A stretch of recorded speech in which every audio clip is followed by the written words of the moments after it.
Hey guys, welcome back to my channel. ನಿಮ್ಮನೆಯಲ್ಲೂ ಮಕ್ಕಳು mobile ಬಳಸ್ತಿದ್ದಾರಾ? ಹಾಗಿದ್ರೆ ಈ ಸ್ಟೋರಿ ತಪ್ಪದೆ ಕೇಳಿ.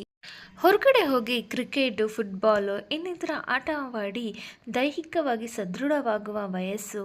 ಆದರೆ ಇಂತಹ ದೈಹಿಕ ಶಕ್ತಿ ಹೆಚ್ಚಿಸುವ ಆಟಗಳನ್ನು ಆಡುವ ಬದಲಿಗೆ ಸ್ಮಾರ್ಟ್ಫೋನ್ ಹಿಡಿದುಕೊಂಡು ಮಕ್ಕಳು ಆಟ ಆಡುತ್ತಿದ್ದಾರೆ. ಇತ್ತೀಚಿನ ದಿನಗಳಲ್ಲಂತೂ ಮಕ್ಕಳು ಮೊಬೈಲ್ಗೆ ದಾಸರಾಗುತ್ತಿದ್ದು ನಾನಾ ಸಮಸ್ಯೆಗಳಿಂದ ಕೂಡ ಬಳಲುತ್ತಿದ್ದಾರೆ. ಸ್ಮಾರ್ಟ್ಫೋನ್ ಜನರ ಜೀವನದ ಮೇಲೆ ಎಷ್ಟು ಪರಿಣಾಮ ಬೀರಿದೆ ಎಂದರೆ ಮೊಬೈಲ್ ಫೋನ್ ಇಲ್ಲದೆ ಯಾರಿಗೂ ಜೀವನವನ್ನು ಕಲ್ಪಿಸಿಕೊಳ್ಳಲು ಕೂಡ ಸಾಧ್ಯವಾಗುವುದಿಲ್ಲ. Gaming, online shopping, social media ಹಿಡಿದು ಸಿಂಪಲ್ ಲೆಕ್ಕಾಚಾರ ಹಾಕಲು ಕೂಡ ಸ್ಮಾರ್ಟ್ಫೋನ್ ಎಲ್ಲರಿಗೂ ಅತ್ಯಗತ್ಯವಾಗಿದೆ. ಪ್ರತಿಯೊಂದಕ್ಕೂ ಸ್ಮಾರ್ಟ್ಫೋನ್ ಮೇಲೆ ಅವಲಂಬಿತವಾಗಿರುವ ಜನರಿಗೆ ತಮಗೆ ತಾವು ಟೈಮ್ ನೀಡಲು ಕೂಡ ಸಾಧ್ಯವಾಗುತ್ತಿಲ್ಲ. ಆದರೆ ಈಗ ತಾನೇ ಅಂಬೆಗಾಲಿಡುತ್ತಿರುವ ಮಕ್ಕಳು ಕೂಡ ಸ್ಮಾರ್ಟ್ಫೋನ್ ಬಳಸುತ್ತಿರುವುದು ಎಲ್ಲರಿಗೂ ಆಶ್ಚರ್ಯ ಮೂಡಿಸುತ್ತಿದೆ. ಮಕ್ಕಳು ಮೊಬೈಲ್ ಮುಟ್ಟಿದರೆ ರೇಗಾಡುತ್ತಿದ್ದ ಪೋಷಕರು ಈಗ ಕೋವಿಡ್ ಕಾಲದಲ್ಲಿ ತಾವೇ ಮಕ್ಕಳ ಕೈಗೆ ಮೊಬೈಲ್ ಕೊಟ್ಟರು. ಆದರೆ ಈಗ ಇದರ ಪರಿಣಾಮ ಸರಿ ಹೋಗುವ ಲಕ್ಷಣ ಅಂತೂ ಕಾಣಿಸ್ತಾನೇ ಇಲ್ಲ. ಮಕ್ಕಳು ಮೊಬೈಲ್ಗೆ ಅಡಿಕ್ಟ್ ಆಗಿದ್ದು ಮಕ್ಕಳ ಮೊಬೈಲ್ ಚಟ ಬಿಡಿಸೋದು ವೈದ್ಯರಿಗಂತೂ ಸವಾಲಾಗಿ ಪರಿಣಮಿಸಿದೆ. ಈ ಸ್ಮಾರ್ಟ್ಫೋನ್ ಅನ್ನೋದು ಮಕ್ಕಳ ಮೇಲೆ ಬೀಳುತ್ತಿರುವ ಪರಿಣಾಮ ಅಷ್ಟೆಷ್ಟಲ್ಲ. ಹುಟ್ಟಿ ಕೆಲವು ತಿಂಗಳಾದ ಮಗುವಿಗೆ ಮೊಬೈಲ್ ತೋರಿಸಿದರೆ ಇಷ್ಟವಾಗುತ್ತದೆ. ಇನ್ನು ಕೆಲವು ಮಕ್ಕಳಿಗೆ ವರ್ಷವೂ ತುಂಬಿರುವುದಿಲ್ಲ.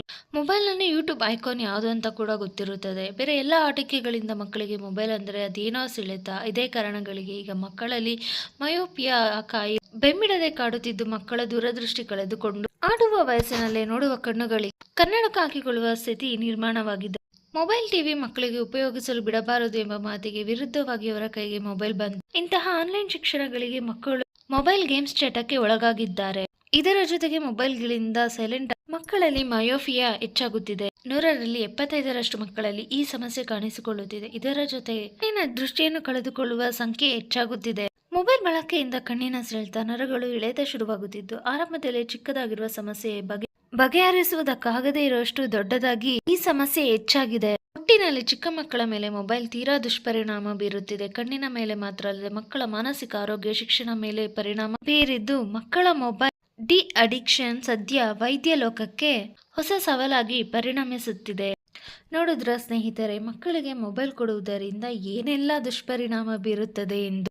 ಆಗಿನ ಕಾಲದಲ್ಲಿ ಮಕ್ಕಳಿಗೆ ಊಟ ಮಾಡಿಸ್ಬೇಕು ಅಂದರೆ ಚಂದ್ರನನ್ನು ತೋರಿಸಿ ಊಟ ಮಾಡಿಸೋರು. ಆದರೆ ಈಗ ಪೋಷಕರೇ ಮೊಬೈಲನ್ನು ಕೊಟ್ಟು ಸದ್ಯ ಊಟ ಮಾಡಿದರೆ ಸಾಕಪ್ಪ ಅಂತ ಮೊಬೈಲ್ ಕೊಟ್ಬಿಟ್ಟು ಊಟ ಮಾಡಿಸ್ಬಿಡ್ತಾರೆ.